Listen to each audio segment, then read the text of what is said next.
epidemiology introduction isaa ilaalla. Jalqaba what is epidemiology kan jirraa kana. Epidemiology jechuun maali? Epidemiology saayinsiidha. Saayinsii waa'ee maalii qoratu?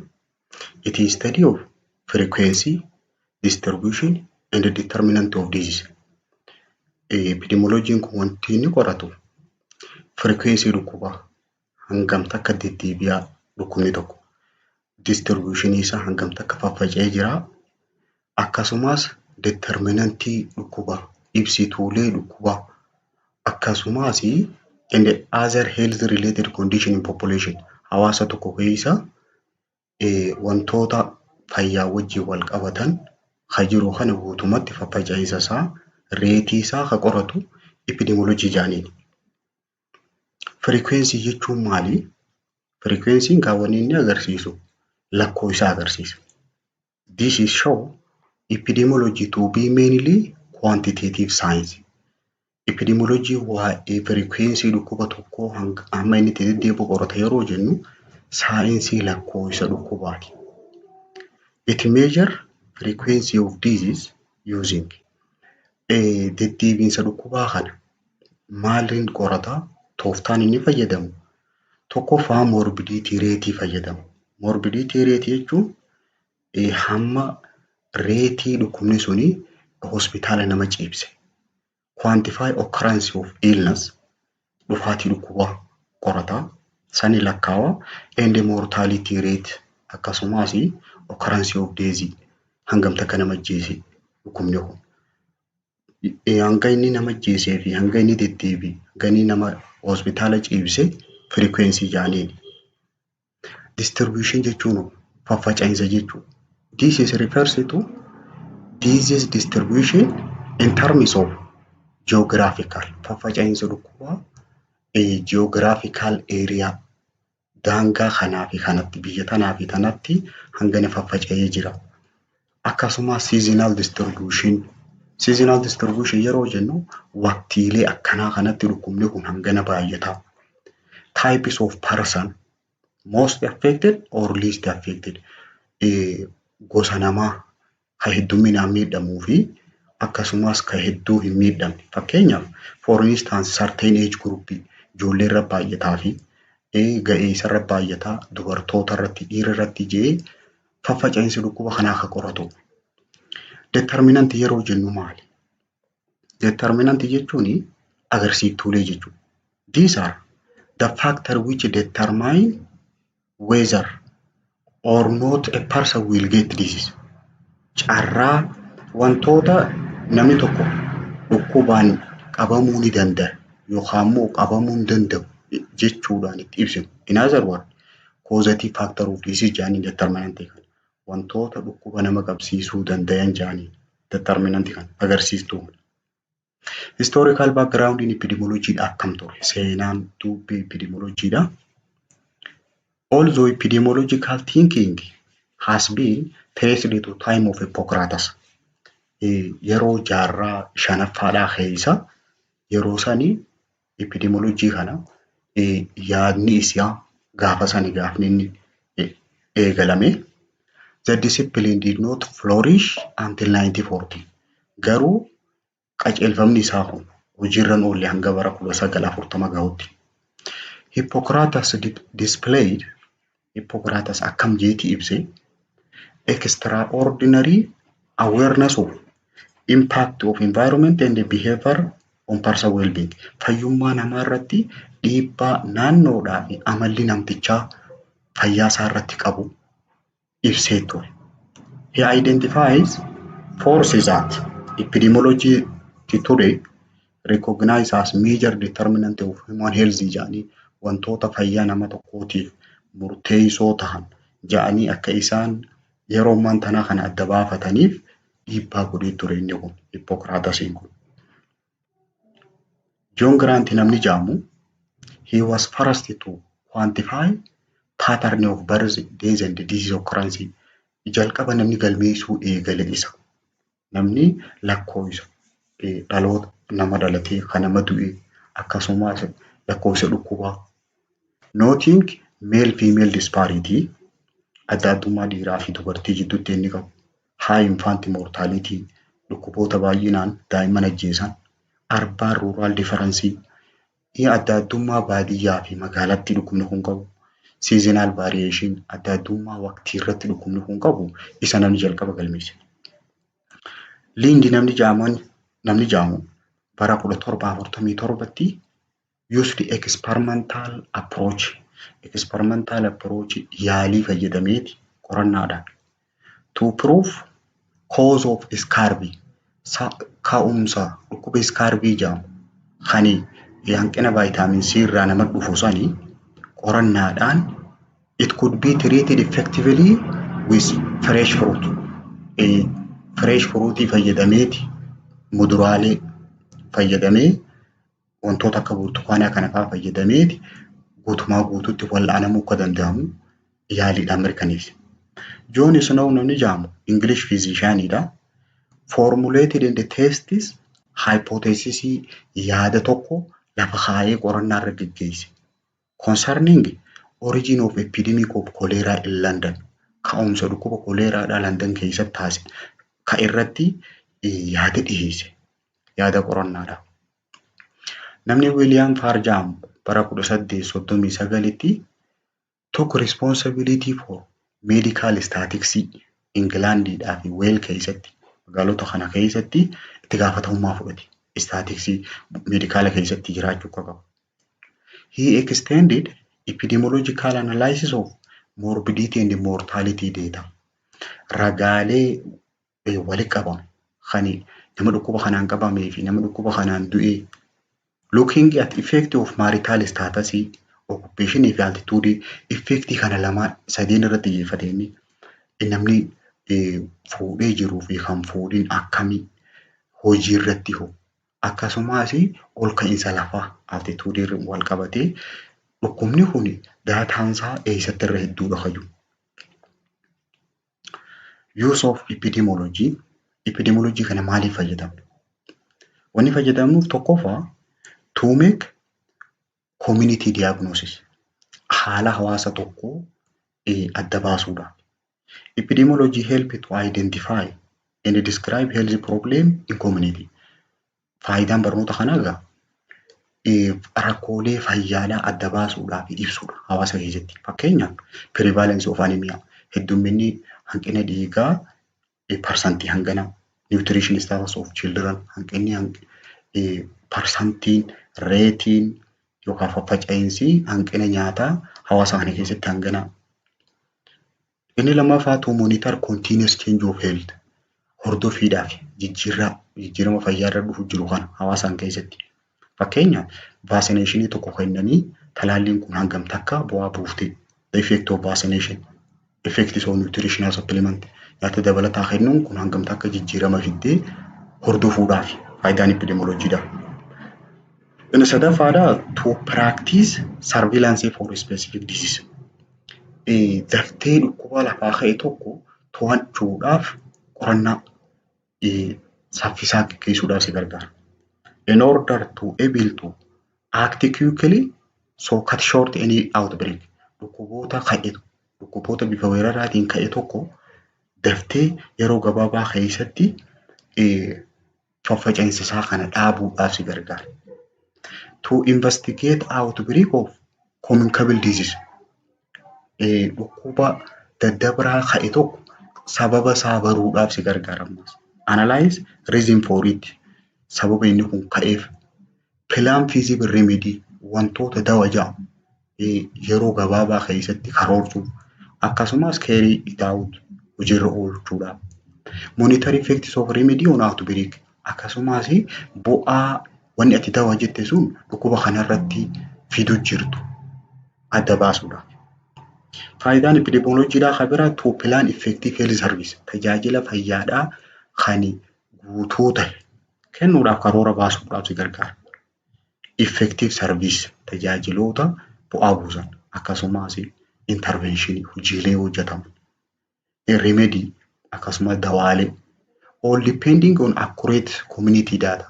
Ragaa hawaasa keessaa sirri walitti qabame irra hundaa'ee dawaan kun hangana bu'aa buusa jechuu dandeessa.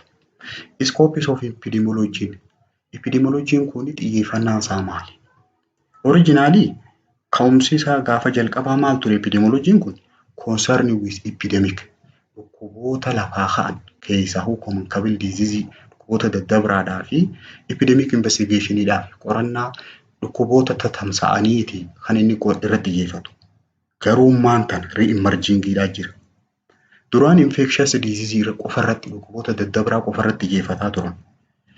Haaluma inni kun wayyaawaa deemuun, improve ta'aa deemuun, to'atamaa deemuun non infectious diseaseidhaatti xiyyeeffate. Amma yeroo ammaa tanaa kana re-emergingii dhukkuboota non infectious irratti baay'inaan dhukkuboota daddabarre jechuun akka DM fa'aa, hypertension fa'aa warreen akkanaa kanarratti hedduu xiyyeeffatee jira jechuudha.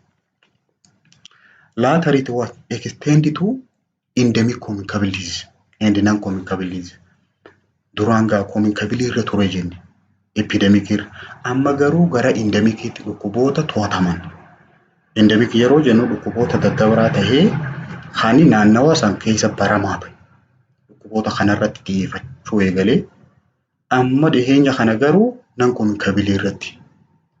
Currently yeroo amma jirru kana yeroo ammaa kana epidemiologic method are applied to maloonni epidemiologyidha. Saayinsii kana kan irratti hojjechuu jiran infectious and non-infectious disease dhukkuboota daddabraa fi daddabarrees. Injury and accident miidhaaleedhaa fi balaa namarra geessu. Kanneen akka balaa tiraafikaa fa'a. Nutritional deficiency hanqinoota nyaataa, mental disorder, rakkoolee sammuu, maternal and child health fayyaa haadholee fi daa'immanii irratti yeroo ammaa tanaa kanarratti xiyyeeffatee hojjechuu jira. Major category of epidemiology. Saayinsiin epidemiology kuni bakka gurguddaatti qoodamuu jira. Qoodameessisaa. Inni jalqabaa descriptive epidemiology jaaniin. Descriptive epidemiology kan jaaniin ibsituu jechuudha. Wanni inni gaafatu maali? It asks saayinsiin kun what is problem? Rakkoon maali? And what is its frequency? Hangamta akka deddeebi'u. Who is involved? Eenyu keessatti hirmaata? Rakkootaan. Where and whenidha. Wanni inni gaafatu. Eessatti yoom? Haju. Analytical epidemiology jaaniin inni lammaffaadha. Analytical epidemiology isa descriptive mul'isa sanii irra deebi'ee xiinxalee bakka baasa. Analyze causes ka'umsasaa, sababasaa. Or determinant of disease wantoota dhukkuba kana fiduu ni danda'amu jedhan san qorata. Wanni inni deebisu maali? It answer question how and why. Akkamittii fi maaliif gaafii jettuuf deebisaa kan akkana fida. Kareef immoo descriptive gaafiin inni deebisaa kennuuf where'dhaa fi when yoomii fi eessatti kan jiru. Disease causationidha laalla. Ka'umsa dhukkubaa. Cause of disease ka'umsi dhukkubaa it is condition or factor which play important role in producing disease. Wantoota yookaan haalota gahee olaanaa taphatan dhukkuba fiduu keessatti saniin cause of disease jaaniin. Cause of disease kuni sababoonni kuni hedduu jira. Keessaa inni jalqabaa necessary cause jaaniin. Necessary cause jechuun cause barbaachiftuu jechuudha. Causal factor whose presence is required for occurrence of disease. Jechuun necessary cause kan jaaniin wanni adda godhu inni kun jiraachuun dhukkubni kun jiraachuudhaaf barbaachisa. Fakkeenyaaf tubercle bacillus is necessary factor for TB. Namni tokko TB'n qabamuudhaaf tuberculosis bacilli bakteeriyaan sun jiraachuu qaba. Necessary jaaniin. Koozii lamaffaa sufficient cause jaan. Koozii geessuu jechuudha. Geessuu yeroo jaa waan biraan barbaadu jechuudha. A causal factor whose presence is always followed by occurrence of disease. Jiraachuun isaa yeroo hunda dhukkubaa boodarra dhufa. Fakkeenyaaf raabii vaayirasiin raabii jaamtu tasaree maraattee sun sufficient for developing clinical raabii dhukkuba saree maraattee san namarra mul'isuudhaaf geessuudha isheen waan biraatti hin barbaadu. Necessary cause'n garuu wanni biraa maddiin jiraachuu qabdi jechuudha. Isa inni qoftiin gayaa miti. Disease causation moodeliidha ilaallamee moodeelii akkamitti dhukkubni kun dhufaa yookaan jedhan moodeelota garaagaraa kaayan warreen epidemioloojiidha. Epidemiology helps researcher warreen qorannoo gaggeessan saayinsiin kun ni gargaara. Visualize disease and injury etiology through model. Akkamitti dhukkubni kun dhufee fi balaan tun akkamitti dhuftee moodeeliidhaan fakkiidhaan nama gargaara. Moodeelota sadii jira. Tokkoffaan ecological jaanii ecological trade. Kan lammaffaa web jaanii kan sadaffaa wheel jaanii sadeenuu ni ilaala. Ecological trade model kan jaanii rog-sadee fakkaata. Waa sadiitu walii wajjin jiraatee dhukkuba fidaa jira moodelli kun. Akkam jechuu isaati. Hostiidhaa fi ajantiidhaa fi environmentiin sadiin kun hostii jechuun haadhoon sun jechuudha. Ajantiin ammoo waan dhukkuba fidaa sani. Environmentiin naannoo inni jiraatu sani. Kan coexist harmoniously jedha. Walii wajjin jiraatanii dhukkubni kun dhufa jedha. Disease and injury occur only when there is altered equilibrium between them. Yeroo madaalli isaan kana sadeen jidduu jiru miidhame takka irratti dhukkubni kun dhufa jedha moodeliin kun. Jechuun baalaansii tiim jedhaniin moodeela akkanaa kanaan waa sadiitu jira. Sadeen sun ajantiin ni jirti. Ajantiin tuni hostii san bira dhaqqabuudhaaf environmentiin jiraachuu qaba jedha waa sadeen kana. Yoonii fi baalaansiin kun tokko irratti dhukkubni dhufa jedha moodeelli kun. Ajantiiwwan jedhanii wantoota akkamii? Inni jalqabaa niwutiriitiif elementii wantoota nyaataa. Wantoonni elementoota nyaataa yoo fudhanne eksesiiviis haa ta'uu deefiyansiis haa ta'uu takkaanii heddummaate yookaan immoo ni hanqate.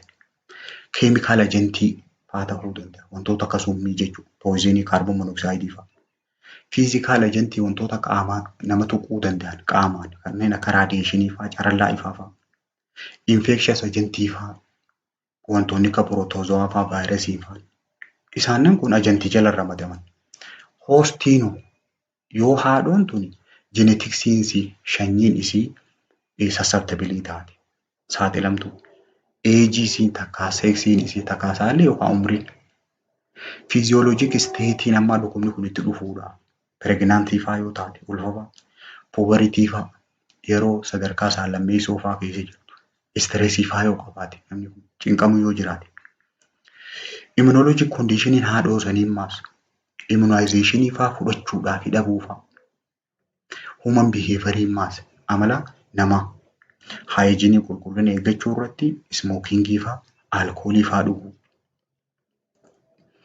Sadaffaan envaayiroomantiidha.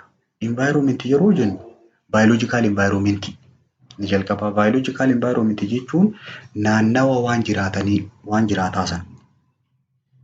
Infekshiyas ajantiin naannawa sanitti heddummaachuu fa'aa. Riizarvarii fa'aan jiraachuu. Riizarvara jechuun baattonni jechuudha. Bakkee wantoonni dhukkuba fidaa sun keessa jiraatu. Maanii fa'aa animaal or sooyilii bakkee wanni kun keessa jiraatu kana keessa jiraachuu dandeessi. Veektariin fa'aan jiraachuu wantoonni akka bookee busaa fa'aa wantoonni akka tiitichaa fa'aan isaan kun baayoloojikaal envaayiroomantii. Sooshaal envaayiroomantii yoo jennu naannoonni hawaasummaa wal qabate soosho ikoonomik faaktarii namni sun yoo harka qalleeyyii fa'aa ta'e. Politikaal orgaanaayizeeshinii fa'aa keessa yoo jiraate. Isaan kun envaayiroomantii dhukkubni dhufuudhaaf moodeelii kana jalatti lafa kaa'e.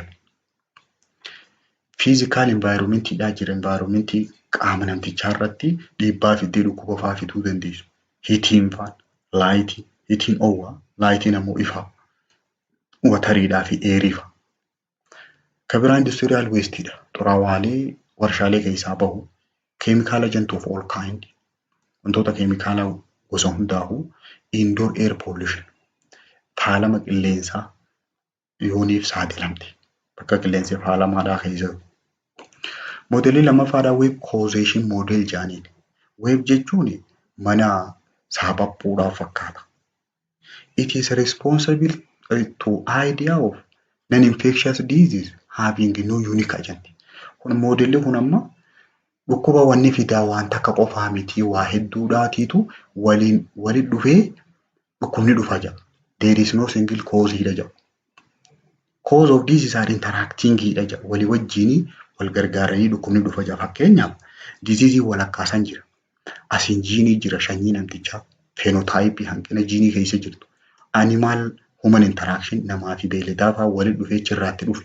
Baayookeemistirii fa'aa jira. Keemikaala namticha keessa jiru. Kun workpileesii bakka inni dalagu. Annaawun faaktarii fa'aa waan fiduus kan beekamu. Maayikiroobii fa'aa, orgaanizimii xixiqqoo fa'aa, saayikooloojii namtichaa fa'aa, biheevara amala namtichaa, sooshaal orgaanayizeeshinii inni keessa jiraatu. Wantoota kanaan waliin dhufee diizizii fidaa jedhu weeb koozeeshin jedhanii. Sadaffaan wiil moodeelidha. Wiil moodeel jechuun akka gommaati. Kun amma ala kanaan ajantiin jiraachuu qaba. Itti aansee sooshaal envaayiroomentiin jiraachuu qaba. Envaayiroomentiin itti aanee jiraachuu qaba. Baayoloojikaaliis haa ta'u, fiizikaaliis haa ta'u, naannoo namtichi jiraatu. Walakkaa kana immoo hoostiin immuniitiin namtichaa hoostiin jiraachuu qaba. Walakkaarra maaltu jira? Jenetik koorii DNA namtichaa. Isaan interaakshinii human with infectious agent and their environment parsanii san qorata isaan kun. Isaan kanaatu akka gommaatti waliin dhufee dhukkuba fidaa jedhan isaan kun. Modeelii namni kaa'edha isaan kun. Evolution of disease causationiin amma dhiyeenya kana qorannaan lafa teesse dhukkuba ni fida wanni jedhama. Jalqabarraa miiziyamaa tiyoorii jedhaniini jechuun walakkeessaa jaarraa 19ffaa irratti warreen sun dhukkuba maaltu fida jedhan focus on environment. Sababni dhukkubni dhufuuf hundi bad airiidhaa yookaan contaminationidhaa qilleensa hamaarraa nama dhufaa jedhan miyaasmaa tiyoorii kun. Xiqqishoo wayyee hoggaachii booda jaarraa 19ffaa irraa hanga walakkeessa jaarraa 20ffaatti jarmi tiyoorii jedhaniini infectious diseasein dhukkuboonni daddabran kun gaafa san qoratamee isaan kun maal jedhan dhukkuba kana waan daddabarsuu jira jedhan. Modern epidemiologiin chronic disease dhiiraa jedhaniini jaarraa dhukkuboota ulfaatoodha. Risk factorii at individual level irratti xiyyeeffata wantoota dhukkuba fida jedhan. Multi level causality kan ammaan tana jaarraa 21ffaa nuti keessa jirru kana focus on risk factor as well as causal pathway. Wantoota dhukkuba kanaa sababa ta'uu danda'an fi akkaataa inni kuni itti daddabu sadarkaa hawaasaa keessatti. With pathogenesis at molecular level. Inni kuni akkamitti dandeettiin dhukkuba nama qabsiisuunsaa hangam takkaa. Yaani dhukkubni akkaataan inni itti dhufu qorannaansaa haala kana fakkaatti. Level of occurrence of disease sadarkaa dhukkubni kuni itti mul'atu. Disease occur in community at different level at point in time. Dhukkubni kuni hawaasa keessatti sadarkaalee garaagaraa qaba. Yeroo garaagaraatti. At predictable level or in excess of what is expected. Takkaa sadarkumatti eegame san jiraata yookaan immoo irra caalee mul'ata. Disease of occurrence yeroo jedhamu. Expected level yeroo jennu sadarkaa eegame san irratti dhukkubni kun ni jira sadarkaatti eegamuu qaba. Jechuun tokkoffaa endemic ilaaluu yaala. Endemic jechuun usual presence of disease from low to moderate level. Sadarkaa gadaanaarraa hanga jiddu galaatti jechuudha. At normaalii jechuudha. Endemic jedhaniin. Dhukkubni tokko yeroo sadarkaa normaalii keessa jiraate endemic jedhaniin. Hyperiidhaa fi hypoendemicidhaa jira. Jechuun persistent high yookaan immoo persistently lower level of disease. Gar malee ol ka'uu yookaan immoo gar malee gad bu'uu. Hyperendemicidhaa fi hypoendemic jedhaniin. Ka biraa sporadic. Sporadic jechuun ka dabree dhufu jechuudha. Normally does not occur. Inni kun normaaliin jiru garuu occasionally casein at regular interval mul'ata. Dabree mul'ata yeroon eeggamnetti. Excess expected level yoo jennu warreen hanga eeggamu ol kutan inni jalqaba epidemic jedhaniin. Epidemic jechuun sadarkaa yeroo san keessatti itti eeggamu ol kuti. Excess occurrence of disease above expected level at certain time. mul'achuu dhukkubaa sadarkaatti eegamu sanii olitti epidemic jedhaniin. Outbreakiin ammoo weerara jechuudha. Synonymous with epidemic. Epidemikiidhaan wajjin hiikaa waluma fakkaatu qaba garuu kaaraakteristiin isaa garagara. Jechuun giraafiidhaan yeroo mul'ifnu sharp rise and failidha qaba. Incidence yeroo tanaa hanga tanaa jidduutti sirriitti ol ka'eeti akkuma ol ka'e sanitti gad deebi'a. Weerara jechuudha. Paandemikiin epidemikiin sun yoo addunyaa guutuu wal gahee paandemik jedhaniin akka koronaa kanaaf epidemic that affect several country. Amma epidemikiin sadarkaa biyya takkaatti. Paandemikiin ammoo sadarkaa addunyaatti. Principle of disease control. Dhukkuba kana to'achuudhaaf amma kaayyoon epidemioloojiidhaan tokko dhukkuba to'achuu jenna. Dhukkuba kana to'achuudhaaf qajeelfamni jiru waa sadi godhamuu qaba. There are three principles. Principle sadeen kana hordoftee dhukkuboota to'atta. Tokkoffaa measure toward the reservoir. Attacking source jechuun madda san goysuu jechuudha. Madda san kutuu yoo danda'an. Ka lammaffaa interrupting mode of transmission karaa inni ittiin daddarbu adda muruu lammaffaa. Inni sadaffaan protecting host haadhoo san duraa jabeessu jechuun humna isii. Tooftaalee sadeen kanaanii dhukkuboota to'achuu danda'an. Measure toward the reservoir yeroo jennu bakka dhukkubni irraa ka'uu san madda san goysuudhaaf yoo wanni dhukkuba kana fida domestic or wild animal yoo taate dhukkuboota bineeldota manaa yookaan immoo alaa yoo ta'u taate tokkoffaan immunization ittibaatii kennuuf bineeldota sanii.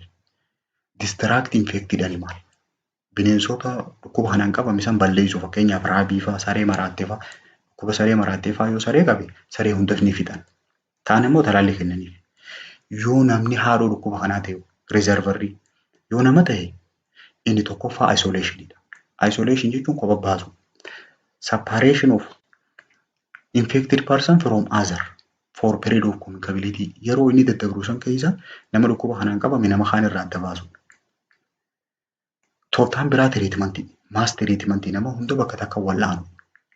Where large proportion are known to have disease yoo namni biyya san jiru hundi dhukkuba kanaan qabame jechuun beekame wal'aansa waliigalaa kennuuf nama hunda. Malli sadaffaa kwaaraantiinii. Kwaaraantiin jechuudhaa fi isolationiin garagara. Kwaaraantiin jechuun limitation of freedom of movement jechuudha. Sochii namtichaa dhoorkuu jechuudha. Apparently healthy person or animal. Namni sun fayyaa fakkaata yeroo laalan nama fayyaa fakkaatu kana waan nama sanii wajjin wal tuttuqeef takkaa bineensa san jechuudha. Nama san yeroodhaaf akka sochoone dhoorku. Isolationiin ammoo nama kaan irraa adda baasan. Fakkeenyaaf koleeraa fa'aa, pilagii, kunis dhukkuba, yellow feveriin fa'aani three international quarantable disease jedhamanii international agreementiidhaan waliigaltee addunyaatiin dhukkuboota nama isa kanaan qabame fi nama isaa wajjin wal tuqees kwaarantiin godhan keessa jiran. Yeroo ammaan tanaa garuu COVID illeen akkasi, koronaan illee. Tooftaan itti dhukkuba ittiin nuyi lammaffaa interrupting transmission. Madda goysuu yoo dadhabne akka inni daddabarre dhoorku. Interrupting transmission by injection yoo dhukkuboota afaaniin nama seenan taate purification of water bishaan fa'aa qulqulleessu, pasteurizing milk aannan fa'aa danfisuu, ensure safe food supply dhiheessa nyaataa qulqulluu ta'e qulqullina nyaataa mirkaneessu. Inhibiting transmission by inhalation yoo qilleensaan nama seenu taate hoo chemical disinfection of air qilleensa san keemikaalatti afyaafanii waan dhukkuba fidaa san keessaa dhabamsiisu. Improving ventilation qilleensa sirriitti akka harkattu taasisuu akka sana. Yoo veektoriidhaan dhufuu taate hoo ilbiisa xixiqqaadhaan vector control measure ilbiisa san to'achuu. Environmental manipulation naannawa san qulqulleessu. Improve housing condition haala mana isaanii tartiiba godhu akka veektoriin sun hin seenne. Measure that reduce host susceptibility. Malli sadaffaan kunis to'atamuu yoo hin dandeenye malli sadaffaadhaa haadhoo silaa dhukkubni sun seenu san saaxilamummaa siisan hir'isu. Maal goone immunaayizeeshinii fa'aa kenninaaf kittibaatii. Keemoopiroofilaaksiis dawaalee nama bakka san dhaquu deemu fa'aadhaaf kennan. Beetar niwutiriishin nyaata madaalawaa fa'aa akka nyaatu. Parsalaan haayijiinii fa'aa qulqullina dhuunfaa fa'aa eeggachiisuu. Yuuzingi pirootektiif meejar parsonaal pirootektiif ikuumantii fa'aa akka fayyadaman taasisu. Naachuraal histirii of diizizii dhukkubni kun seenaan isaa akkami? Jechuun piroogireeshinii dhukkuba tokkoo akkanuma cal jennee osoo homaatti hin goone yoo laalle jechuudha. Naachuraal histirii of diiziziin eessarraa eegala? Ekspoozharii irraa eega dhukkuba kanaaf saaxilamte irraa kaasee hanga dhukkubni kun akka godhe godhuutti namticha san jechuun takkaarraa fayya takkaa qaama hir'isa yookaan ijjiisa. Causative agent capable of causing disease.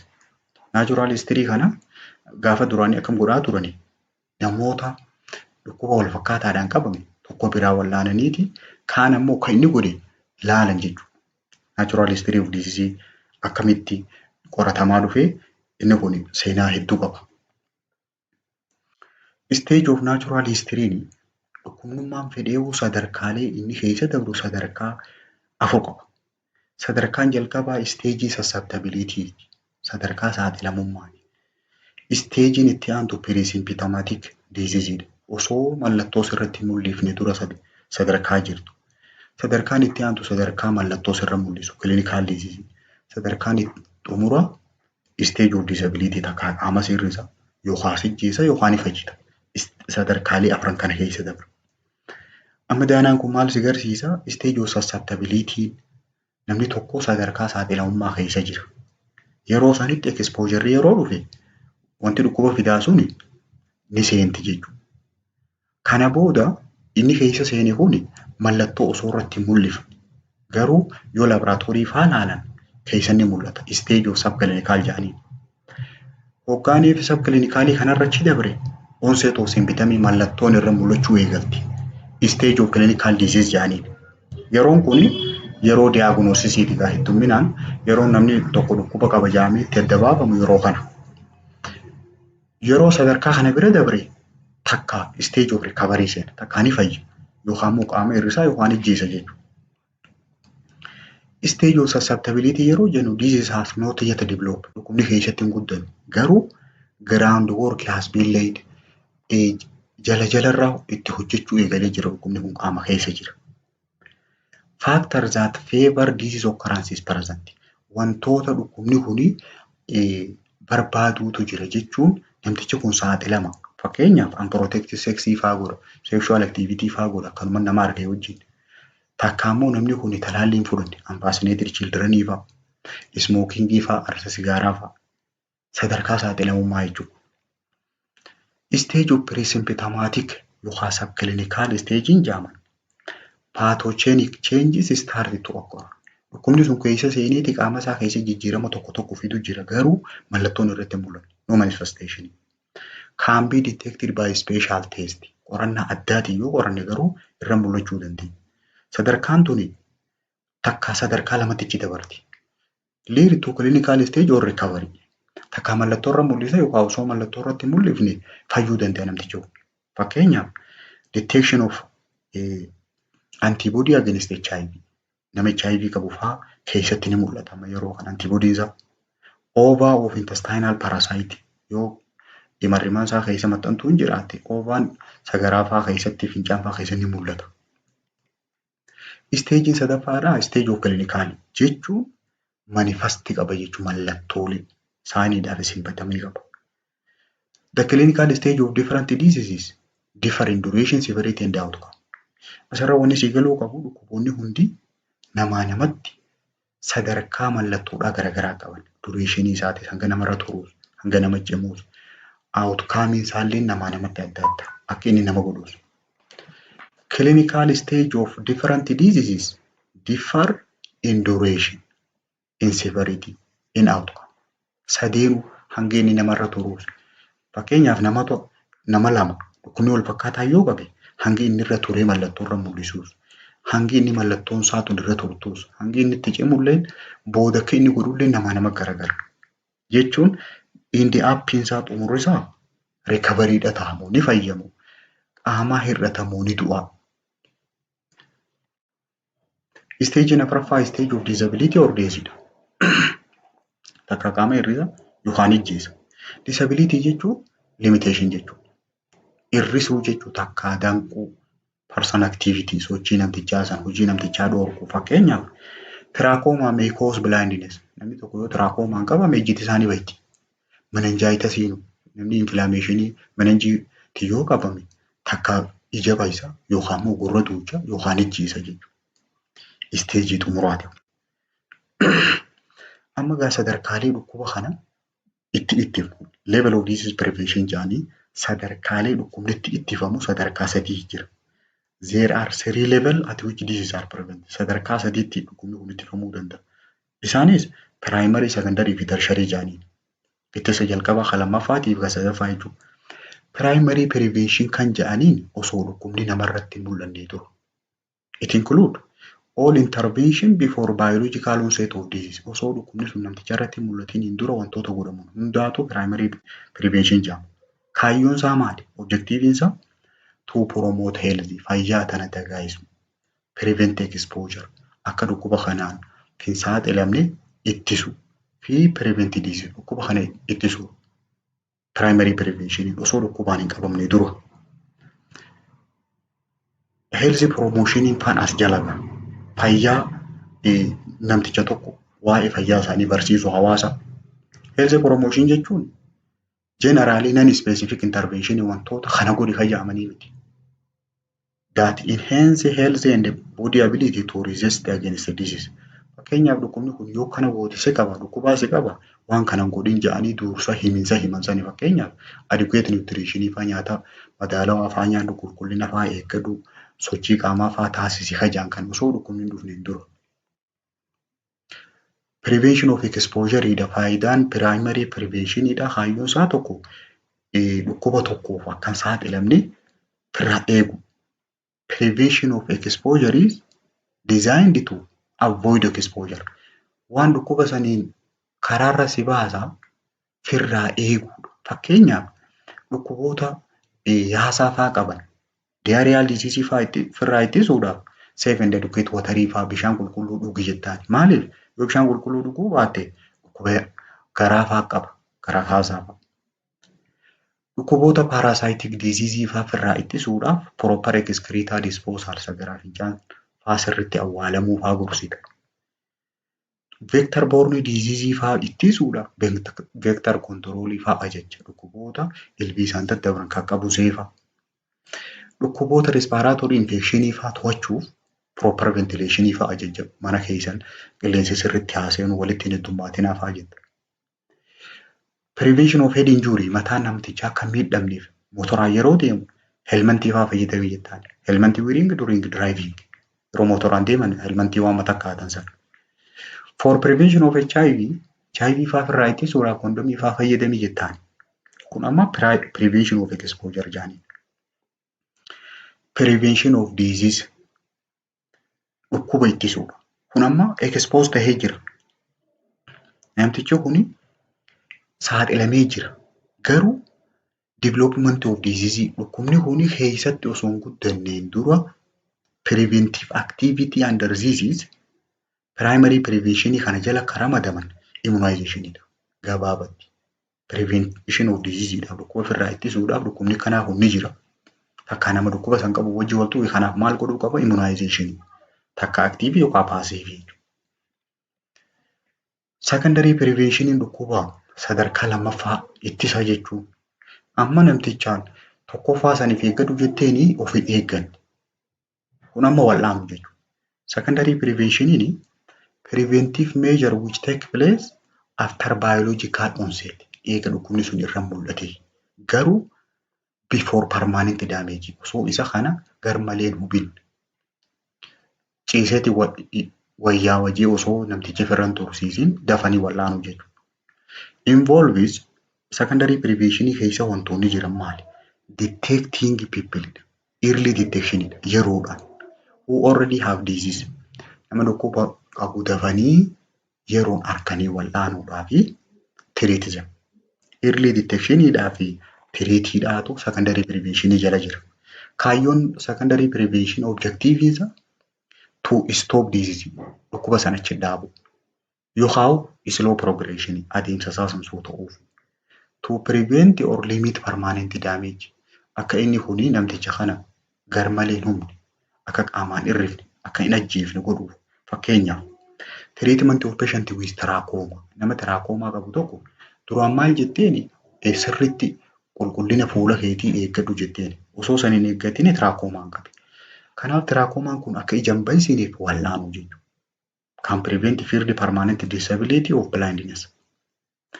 Kabira screening for cervical cancer. Warreen kaansarii sarviksiidhaa qaban yeroodhaan qoratanii adda baasuu jechuudha. Maaliif akka inni kun hin ajjeefneef? Duraan akka inni kun hin qabne maloota kana godhi jetteeni walqunnamtii saalaa daangaa maleedhaa sexual transmitted infection namoota qabanii wajjin godhin jetteeni san dhageenye cervical canceriin qabamtee eega dhufte yeroodhaan adda baasu. Ittifni sadaffaadhaa tertiary prevention jaaniin.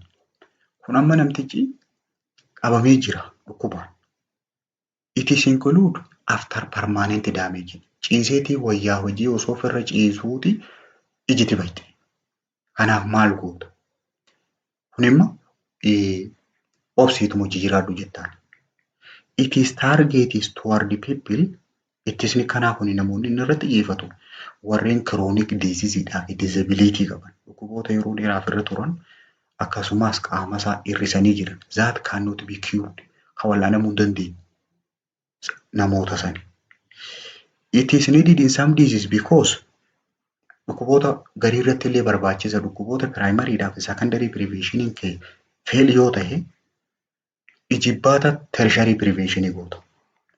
Kaayyoon isa kanaa maali? Rehabilitation jechuun hanguma hafe saniif duuba deebisu. Retraining of remaining function. Qaama namtichaa irraa hanguma hafe san akka achi biratti hin kunne godhu for maximum effectiveness. Rehabilitative activity include prosthesis. Yoo qaama artifishaalaallee itti godhuu taate. Bareedinni isaa kan irra hin illee namticha ijiti baay'ee garuu akka bareedinni isaa duraan banne fa'aa godhu artifishaala fa'aa gootee namtichi qulqulli of hin eegganne miilli isaa osoo of hin eeggatiin madaawee madaa sana osoo yeroon hin wallaanamin irraa murame. Kanaaf maal goota? Prostheesisii artifishaala kenniteetumaa fi tanaa jecha booyaan ooliin akkanuma jiraadhu jettaan. Restoration of function hanga danda'ame namni miilaan qabne illee harkaan ni dalagadhu jettaan. Restoration of function yeroo jedhu. Kanaafuu epidemiology introduction isaa waan hangammaan tanaa kana laalle kana kutaatti aantu walitti deebina nagatti.